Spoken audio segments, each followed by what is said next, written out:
It's December 1799, America's first president, the man who led a revolution, shaped a nation, and then walked away from power, is dying. But the way he dies makes no sense, because this isn't a story about an unstoppable disease. It's a story about how the greatest man in America may have been killed by medicine itself.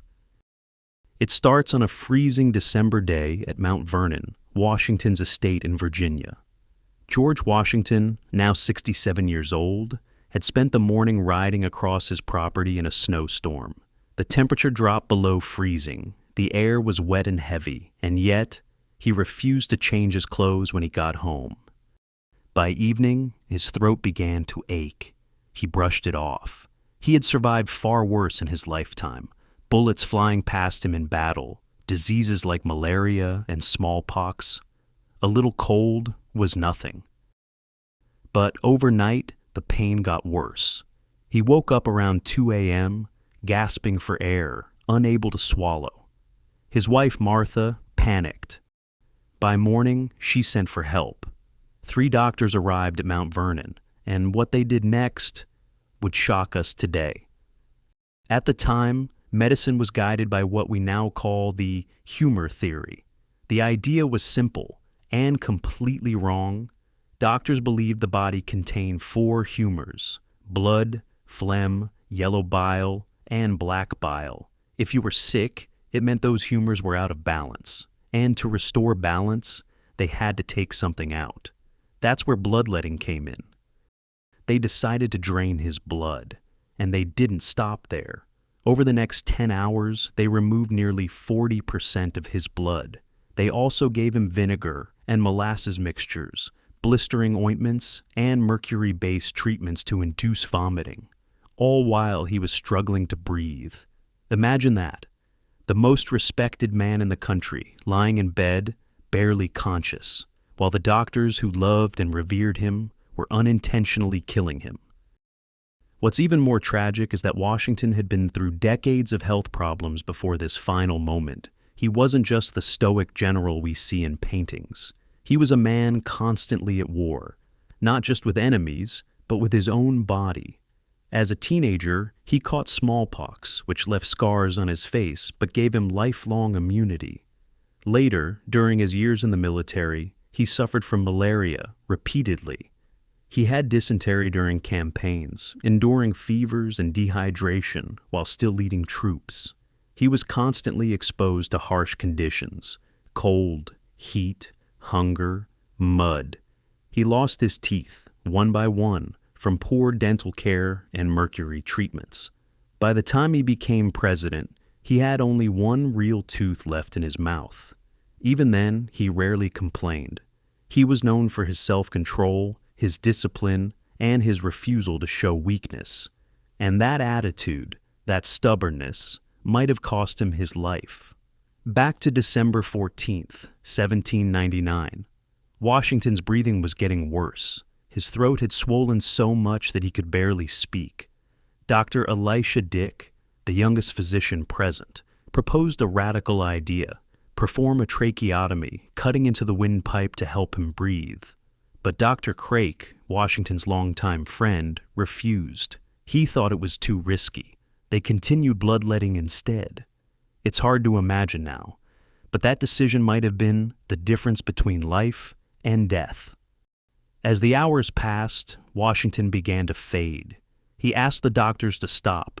He could feel himself slipping away, and with what little strength he had left, he whispered to Martha, "It's well. I am not afraid to go." At 10 p.m., George Washington, the father of the United States, took his last breath. When news spread, the country was devastated. People couldn't believe that the most admired man in America was gone. But the confusion was deeper than grief. How could a sore throat kill George Washington in less than 2 days? Even his doctors were haunted by that question. Today, historians and medical experts believe Washington likely suffered from acute bacterial epiglottitis, an infection that causes swelling in the throat, cutting off air. It's treatable today with antibiotics or an emergency airway. But in 1799, those options didn't exist. Still, even if his condition was severe, losing that much blood almost certainly hastened his death. Modern medicine is clear. No one can survive a 40% blood loss without going into shock. So yes, George Washington might have survived his illness, but he didn't survive the cure. What's even more haunting is how calm Washington was about dying. He didn't fight it. He didn't beg for more time. He gave instructions for his burial, even requesting that his body not be disturbed for at least 3 days after death. He feared being buried alive, a common fear in the 18th century. That stoicism, that calm acceptance of fate, was pure Washington. For him, dignity mattered more than survival. And maybe that's why his death feels so eerie, because it fits who he was. A man who would rather die standing tall than live showing weakness. In a strange way, Washington did achieve immortality, just not the kind anyone would want.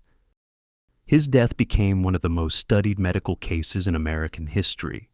Doctors used it for decades as a warning about the dangers of heroic medicine, the old-school approach that often did more harm than good.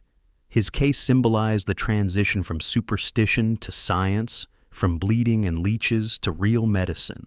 It marked the end of an era, and yet, it still feels wrong, because this wasn't a forgotten farmer or an unknown soldier.